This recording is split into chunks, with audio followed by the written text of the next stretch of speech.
Bismillahirrahmanirrahim. Assalamualaikum warahmatullahi wabarakatuh. Apa kabar soleh-soleha semua? Semoga dalam keadaan sehat ya. Nah, hari ini kita belajar tema 1, pertumbuhan dan perkembangan makhluk hidup. Sebelum belajar, alangkah lebih baiknya kita berdoa terlebih dahulu. Berdoa mulai. Bismillahirrahmanirrahim. Rabbi zidni ilma warzuqni fahma. Amin. Hari ini kita di tema 1 subtema 4, yaitu tentang pertumbuhan dan perkembangan tumbuhan. Pernahkah soleh-soleha memakan keripik singkong? Nah, keripik singkong ini berasal dari singkong. Dan tahukah soleh-soleha bagaimana perkembangbiakan dari singkong? Nah, kita akan mempelajarinya hari ini ya. Sebelumnya, kita akan membahas sedikit tentang perkembangbiakan vegetatif secara alami, yaitu perkembangbiakan secara tidak kawin pada tumbuhan yang terjadi dengan sendirinya tanpa bantuan manusia.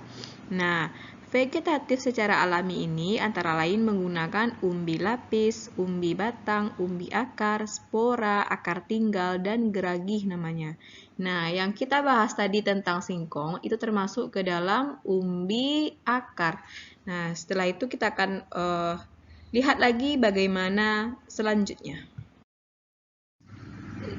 Mungkin soleh-soleha ada yang bertanya apa yang dimaksud dengan umbi.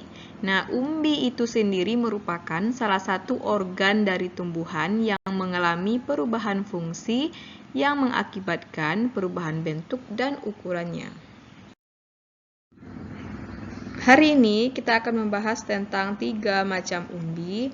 Yang pertama itu ada umbi batang, yang kedua umbi akar, dan yang ketiga umbi lapis. Dan nanti tambahannya ada yang disebut dengan spora ya, soleh-soleha. Macam-macam umbi, yang pertama adalah umbi batang. Umbi batang adalah batang yang tumbuh di dalam tanah dan ujungnya menggelembung menjadi umbi. Umbi batang tersebut merupakan cadangan bagi tumbuhan tersebut. Nah, di sini siapa yang tahu gambar apakah ini? Nah, benar, ini merupakan gambar kentang yang merupakan contoh dari umbi batang ya, soleh-soleha. Yang kedua, kita masuk ke dalam umbi akar. Siapa yang tahu apa contoh dari umbi akar? Nah, benar, ada di sini singkong, kemudian juga ada wortel.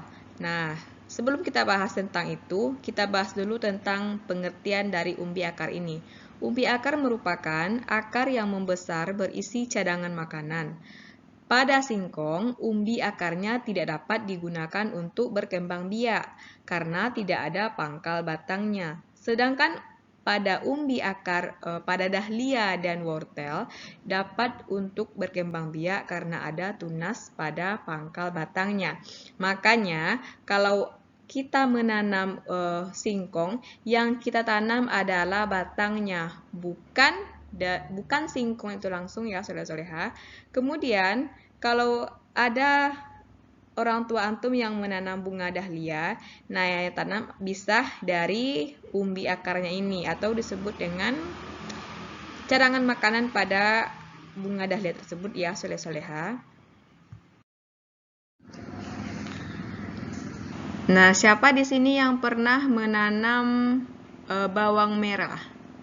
Nah, ternyata bawang merah ini termasuk ke dalam umbi lapis. Apa sih umbi lapis itu? Nah, umbi lapis merupakan pelepah daun yang berlapis-lapis. Pada bagian atas umbi lapis tumbuh daun, sedangkan pada bagian bawah umbi lapis terdiri dari cakram dan akar serabut.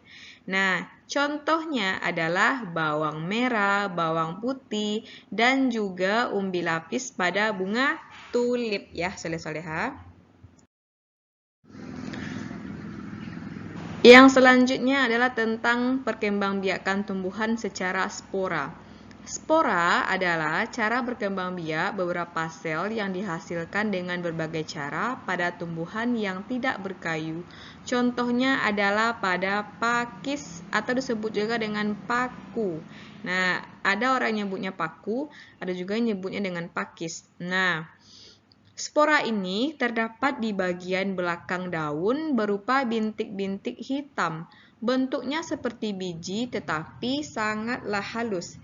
Jadi, ketika ada angin, spora ini dapat diterbangkan dengan sangat mudahnya. Kemudian, angin yang menerbangkan spora itu ke suatu tempat, lalu ia akan tumbuh di sana. Jadi, tidak perlu kita capek-capek menanam karena spora itu akan bisa diterbangkan oleh angin, sehingga bisa tumbuh di tempat yang baru ya, soleh-soleha. Alhamdulillah, sekian dulu pembelajaran kita hari ini. Semoga soleh-soleha dapat memahami materi kita hari ini. Sebelum kita tutup, alangkah lebih baiknya kita berdoa terlebih dahulu. Subhanaka Allahumma wa bihamdika asyhadu an la ilaha illa anta astaghfiruka wa atubu ilaik. Sekian dulu ya soleh-soleha. Salah janggal mohon maaf. Akhir kata, Assalamualaikum warahmatullahi wabarakatuh.